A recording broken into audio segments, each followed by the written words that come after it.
آگے اللہ تعالیٰ نے مزید ارشاد فرمایا وَإِذَا قُرِئَ الْقُرْآنُ، اور جب پڑھا جائے قرآن فَاسْتَمِعُوا لَهُ، تو تم خاموشی سے تو توجہ کرو، اس کو غور سے سنو، وَأَنصِتُوا، اور خاموش رہو، لَعَلَّكُمْ تُرْحَمُونَ، تاکہ تم پر رحم کیا جائے۔ اس کا مطلب ہے کہ جب جہر سے قرآن پڑھیں، آپ کے کان تک آواز پہنچ رہی ہے، تو پھر خاموشی سے سننا واجب ہے۔ اس کا مطلب ہوا کہ امام جب جہر سے قرات کر رہا ہو تو مقتدی کو خاموش رہ کے سننا واجب ہے۔ تو اس آیت سے استدلال کیا گیا ہے کہ جہری نمازوں میں امام کے پیچھے مقتدی کچھ نہیں پڑھے گا اس حکم کی وجہ سے۔ تو سوال پیدا ہوتا ہے کہ سری نماز میں پڑھ سکتے ہیں، یعنی جیسے فرض کی تیسری چوتھی میں امام ہلکی قرات کرتا ہے تو ہمیں تو نہیں سن رہی، کیا اس وقت ہم پڑھ سکتے ہیں؟ اسی طرح ظہر عصر کے اندر ہم پڑھ سکتے ہیں جبکہ امام سری قرات کر رہا ہو؟ تو اس کا پھر جواب یہ کہ نہیں، اس میں بھی نہیں کر سکتے، کیونکہ نبی کریم صلی اللہ علیہ وسلم نے ارشاد فرمایا کہ قراءۃ الامام قراءۃ لہ، امام کی قراءت مقتدی کی قراءت ہے۔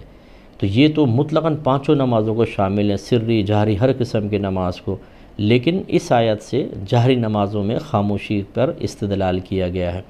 دوسرا یہ کہ بعض اوقات لاؤڈ سپیکر چلا دیتے ہیں، شبینے پہ خاص طور پہ لوگ باہر کام کر رہے ہیں، وہاں شبینہ چلا دیتے ہیں۔ اب حکم شرعی یہ ہے کہ خاموشی سے سنو، لیکن لوگ تو اپنے کاموں میں مصروف ہیں، اس لیے فقہا نے فرمایا کہ اگر کوئی قرآن کی جہراً تلاوت کر رہا ہے، کوئی دیر سے آیا تو اسے چاہیے کہ وہ خاموشی سے سنے، اور اگر کوئی پہلے سے کام میں مشغول ہے اور آپ نے وہاں جہراً شروع کر دی اور لوگ نہیں سن رہے تو اب پڑھنے والا گناہ گار ہوگا۔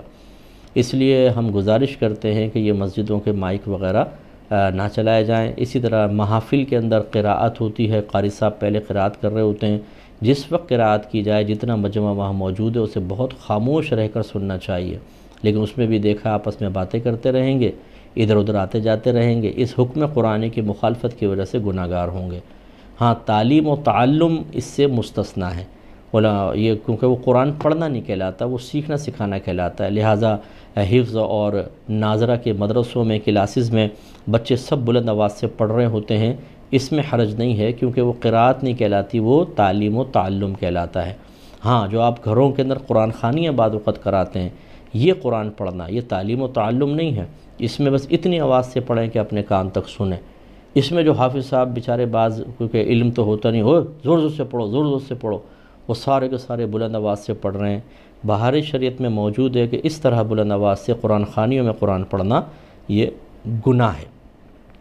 ثواب تو صاحب خانہ کو دور کی بات، ہو سکتا ہے اللہ تعالیٰ چلو پڑھنے کا ثواب دے، لیکن اس گناہ کا وبال بہرحال صاحب خانہ کے نام اعمال میں لکھا جائے گا اور اس کے سر پر ہوگا۔